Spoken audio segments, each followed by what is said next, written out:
안녕하세요. 누군가 인생에서 어떤 상태가 가장 강력한가 라고 물으면 저는 왼쪽으로도 오른쪽으로도 치우치지 않은 상태, 균형을 잡고 줄타기를 하는 상태, 즉 중도를 지킬 때 우리는 가장 강력해진다 라고 확신해서 말할 수 있습니다. 권투 선수를 예를 들면 최강자가 되기 위해서 체력, 피지컬, 반사 능력 등 여러 가지 능력들이 필요하지만 가장 중요한 능력은 언제 공격하고 언제 방어할지 아는 판단력일 것입니다. 최적의 타이밍만 정확하게 판단한다면 설사 체급 차이가 나더라도 설사 피지컬 차이가 나더라도 누구든 이길 수 있습니다. 상대방이 하는 공격은 다 맞고 다 피하고 내가 하는 공격은 항상 유효타를 내면 나는 체급 불문 최강자가 될 수 있죠. 인생도 이와 같습니다. 언제 나서야 하는지, 언제 물러나야 하는지를 아는 판단력. 이 판단력만 있다면 나는 인생에서 못 이룰 것이 없고 무서울 것 또한 없습니다. 그런데 이 판단력은 중도라는 개념을 알아야 잘 발휘할 수 있습니다. 먼저 중도의 정의는 양극단을 떠난 올바른 길로서 어느 한 극단에 집착하지 않는 것으로 불교에서는 정의하고 있습니다. 즉 공격에만 치우치지 않는 것, 방어에만 치우치지 않는 것, 그 중간에서 상황에 맞게 최적의 선택을 하는 판단력이 바로 중도입니다. 그런데 이 중도는 애초에 대전제가 한 가지에 치우치지 않는 태도, 자세입니다. 그런데 우리 대부분은 너무나 쉽게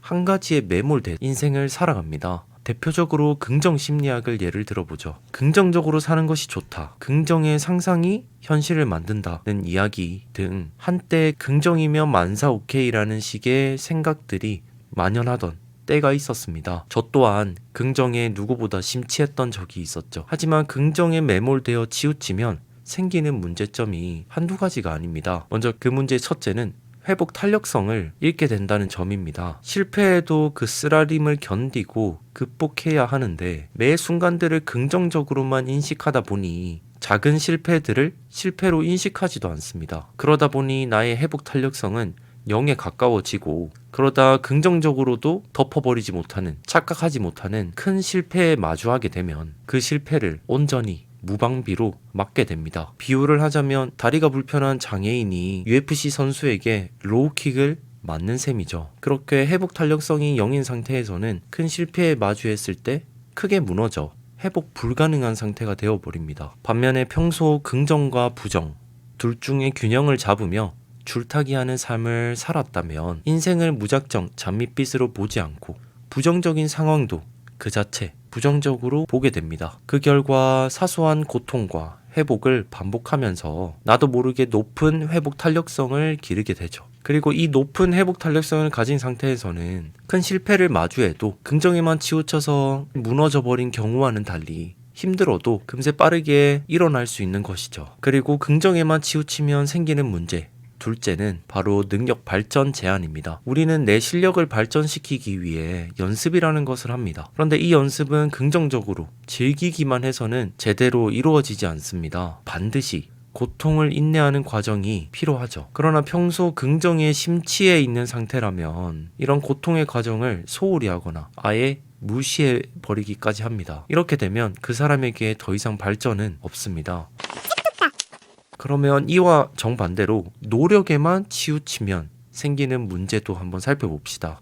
생각보다 많은 사람들이 아직도 인생은 죽기 살기로 노력해야 돼. 그래야 나의 현재 이 절망적인 상황을 이겨나갈 수 있어 라고 생각합니다. 하지만 이 말은 틀렸습니다. 죽기 살기로 노력하고 또 죽기 살기로 즐겨야 돼가 오히려 정답에 가깝죠. 견디는 노력의 반대말을 즐기는 태도라고 본다면 우리는 노력만 해서도 안 되고 즐기기만 해서도 안 됩니다. 노력도 하고 즐기기도 하는 그 양극단의 중도, 줄타기를 잘 해야 하는 것이죠. 어중간한 노력을 하자는 말이 아닙니다. 최선의 최대의 노력을 다하되 때때로 과정을 즐기기도 하는 양면적인 선택을 해야 한다는 말이죠. 그럼 노력에만 치우치면 매몰되면 생기는 문제점도 살펴봅시다. 첫째, 몰입할 수 없음입니다. 내 최대 의지로 이겨내야 해, 견뎌야 해, 노력해야 돼 라고만 생각한다면 또 그 노력에만 치우친다면 결코 나는 그 과정을 즐기지 못하고 최대 효율을 낼 수 있는 몰입의 순간도 경험할 수 없게 됩니다. 미련하게 의자에 엉덩이 붙이고 있는 시간만 길다고 그 시간이 성적을 대변하지 않습니다.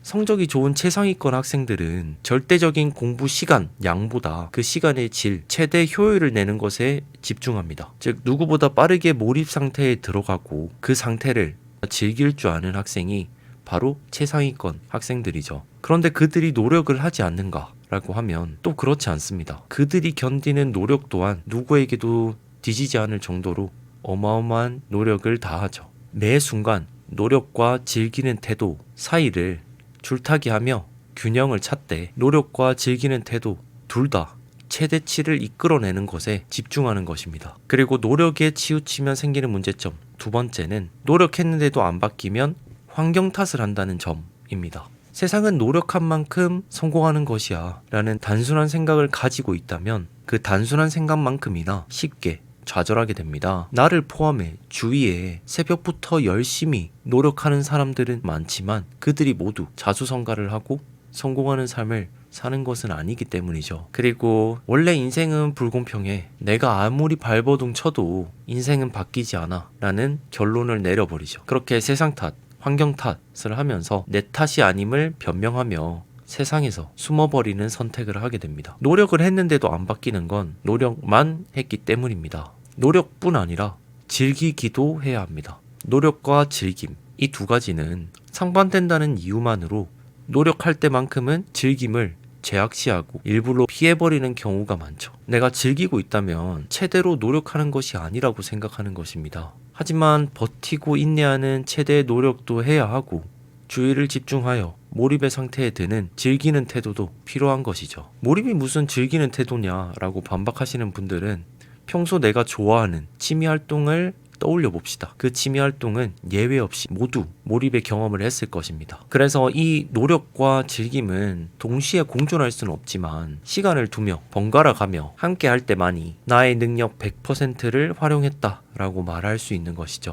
이러한 중도는 모든 상황, 모든 경우에 다 적용시킬 수 있습니다. 관계에서 밀고 당기기, 그 줄타기를 잘 해야 상대방의 마음을 얻을 수 있죠. 자녀를 키울 때 칭찬과 혼냄, 그 사이 어딘가 줄타기를 잘 해야 성공적인 육아를 할 수 있습니다. 무작정 칭찬만 해서도, 무작정 홍만 내서도 안 되죠. 레이싱 경주에서 악셀과 브레이크, 그 사이 줄타기를 잘 해야 차가 전복되지 않고 최고의 기록을 낼 수 있습니다. 음식을 만들 때 짜고 싱거움, 그 사이 중도를 지키는 것이 간이 딱 맞는 훌륭한 음식을 만들 수 있는 비결이죠. 예술 활동을 할 때 긴장과 느슨함, 그 사이 줄타기를 잘 하는 것이 최고의 예술 작품을 만드는 비결입니다. 노래를 부를 때 격양된 감정과 무덤덤한 감정, 그 사이 줄타기를 잘 해야 관객들의 심금을 울리는 노래가 됩니다. 그림을 그릴 때 양극단의 주제가 동시에 표현이 되고 또 동시에 존재하고 그 극단을 어떻게 표현하느냐에 따라 감상자의 뇌리에 화가의 메시지를 각인시키는